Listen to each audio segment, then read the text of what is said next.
Hello বন্ধুরা, আপনারা অনেকেই জানেন বাংলাদেশের নারায়ণগঞ্জ জেলার সোনারগাঁয়ে ইশাখার রাজধানী এবং শত শত বছরের প্রাচীন পানাম নগরীর জন্য বিখ্যাত হয়ে আছে।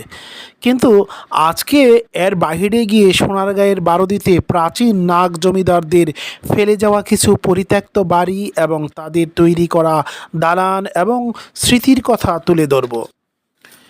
বারোদিকে আমরা শ্রী শ্রী লোকনাথের আশ্রম হিসাবেই অনেকেই চিনি, কিন্তু আজকের আয়োজনে থাকছে বারোদির জমিদারদের ফেলে যাওয়া শতাব্দী প্রাচীন দালান কোঠাকে নিয়ে। এটা হচ্ছে একটা ডুপ্লেক্স, মানে হচ্ছে আমরা যে পুরো বিল্ডিংটা ঘুরে ঘুরে দেখলাম, এটাই প্রমাণ করে যে এটা হয়তো ইতিহাস 100 বছর বা 120 বছর বা 25 বছর, কিন্তু পানাম নগরী সোনারগাঁয়ের অন্যান্য বিল্ডিংগুলোর যেরকম ইতিহাস ঐতিহ্য আছে, আমাদের কারুকার্য দেখে বিল্ডিংয়ের কিন্তু এটা মনে হচ্ছে না। ব্রিটিশ শাসনামলে হিন্দু নাগ জমিদারদের দুর্দণ্ড প্রতাপের কেন্দ্রস্থল ছিল বারোদি। বারোদি আজ অবহেলিত হলেও একসময় যে বেশ সমৃদ্ধ ছিল তা বিভিন্ন জমিদার বাড়ির ধ্বংসাবশেষ, ইমারতের গায়ে বিভিন্ন স্থাপত্যকর্ম, পুরনো আমলের দিঘি, পুকুর পাড়ের শেওলা ধরা ইট, ধসে পড়া শান বাঁধানো ঘাট প্রভৃতি দেখে সহজেই অনুমান করা যায়। আমার পিছনে যে বাড়িটা দেখতে পাচ্ছেন, এটা হচ্ছে নারায়ণগঞ্জের সোনারগাঁতে বারোদি এলাকাতে একটি পরিত্যক্ত হিন্দু বাড়ি। ওনারা দেশভাগের আগে হয়তো চলে গেছে, দীর্ঘদিন এই বিল্ডিংটা রেখে এটা কিন্তু সরকারি কার্যক্রম হিসেবে ব্যবহৃত হয়েছে। এখন কিছু মুসলমান ফ্যামিলি এখানে অবস্থান। অনেক বছর আমরা থাকতাম, মা বাপে লইছে 60-70 বছর গেলে আমাকে পরিচয় হয়নি। তখন দেখেন নাই? না, আমাকে দেয় না। আমার দাদাই দেখছে, আমার বাবাই দেয়নি।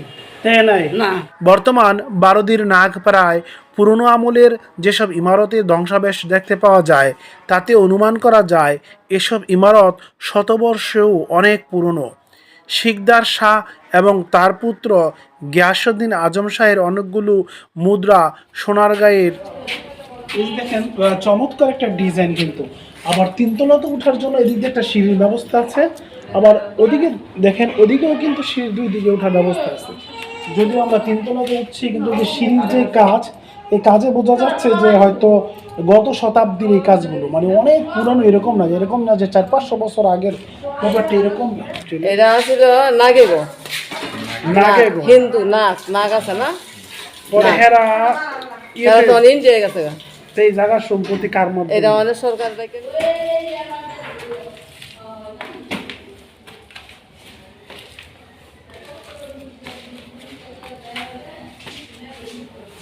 বারোদির নাগ জমিদাররা ব্রিটিশ শাসনামলে এই অঞ্চলের প্রভাবশালী জমিদার ছিলেন। তারা বাবা লোকনাথ ব্রহ্মচারীকে আশ্রয় দিয়েছিলেন এবং তার আশ্রমে নিয়মিত যাতায়াত করতেন। এই জমিদার পরিবারের সদস্যরা হলেন কুঞ্জলাল নাগ ও অরুণকান্তি নাগ। এটা কিন্তু একটা টয়লেট, বাথরুম, গোসলখানা, যা আগের যারা জমিদার এই বাড়িগুলো তৈরি করেছে তাদের প্রত্যেকেই বাড়ির পিছন সাইডে এরকম বাথরুম বা টয়লেট এর ব্যবস্থা করেছিলেন। আচ্ছা, আমরা তো যে শুনেছি যে সোনারগাঁয়ে যে পুরানো বিল্ডিং 200-300-500 বছরের, এখানে অনেক জমিদাররা বাস করতো। তো এটা যে একটা পরিত্যক্ত বিল্ডিং, তো এটা আসলে কারা বাস করতো, মানে এদের এই পরিচয়ের মতো তারা শুনলাম যে নাগেরা নাকি এখানে বাস করতো, এটার ব্যাপারে একটু। আসলে আমি যে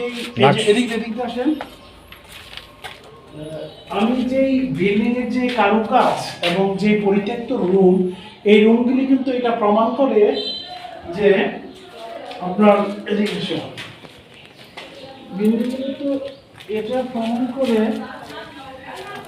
বিল্ডিংগুলো এটা প্রমাণ করে যে এই বিল্ডিংয়ের যে কাঠামো, এতে প্রমাণ করে যে আমাদের যে সোনারগাঁ জাদুঘরের যে মিউজিয়ামের আশেপাশে এবং পানাম যে নগরী, এর চেয়েও মনে হচ্ছে যে কয়েকশো বছরের পরে তৈরি হয়েছে বিল্ডিংগুলো। কারণ বিল্ডিংয়ের যে নকশা এবং যে ডিজাইন, এটা মোগল আমলের এবং যে পানাম যে আমাদের নগর আছে তার সাথে কিন্তু অনেকটা ডিফারেন্ট। এখানে এই বারোদির বিল্ডিংগুলো, তার মানে বোঝা যাচ্ছে বারোদিতে যেই বসবাস শুরু হয়েছে, বসতি শুরু হয়েছিল, সেটা আমার পানাম নগরের থেকে অনেকটা পরে, কিন্তু বিল্ডিং কিন্তু সেটাই বলছে।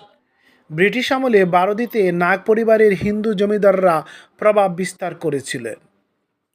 নাগ জমিদাররা বাবা লোকনাথ ব্রহ্মচারীকে আশ্রয় দিয়েছিলেন। লোকনাথ ব্রহ্মচারী বারোদিতে আসার পর প্রথমে ডেঙ্গু কর্মকারের বাড়িতে আশ্রয় নিলেও তার মৃত্যুর পর নাগ পরিবার তাকে আশ্রয় দেয়। কুঞ্জলাল নাগ এবং অরুণাকান্তি নাগ ছিলেন নাগ জমিদার পরিবারের সদস্য। এটা তহসিল অফিস আছে না, ভূমি অফিস, ও ভূমি অফিস বানাইছে। আপনারা কয়জন ফ্যামিলি এনে থাকেন? আমরা থাকতেছি মানে বর্তমানে 4জন 5জন 6জন 7জন।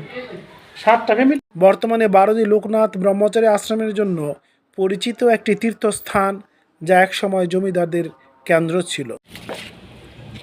দেখেন দেখেন একটা চমৎকার জিনিস দেখাই। এটা হচ্ছে একটা সিঁড়ি কোটা, মানে সিঁড়ির উপরে যে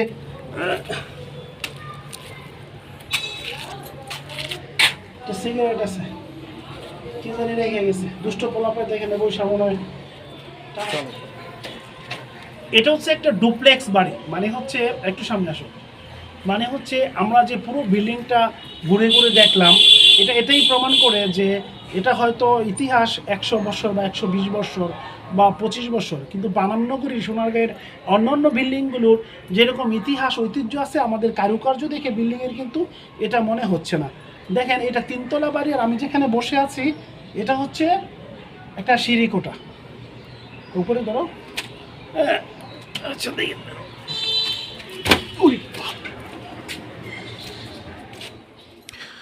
তো ভিউয়ার্স, এই ছিল আমাদের আয়োজন। আমাদের আয়োজনে ভালো লাগলে অবশ্যই লাইক কমেন্টস করে আপনাদের মতামত জানাতে পারেন এবং ফলো দিয়ে আমাদের সাথে থাকতে পারেন। তো এ পর্যন্তই, আল্লাহ হাফিজ।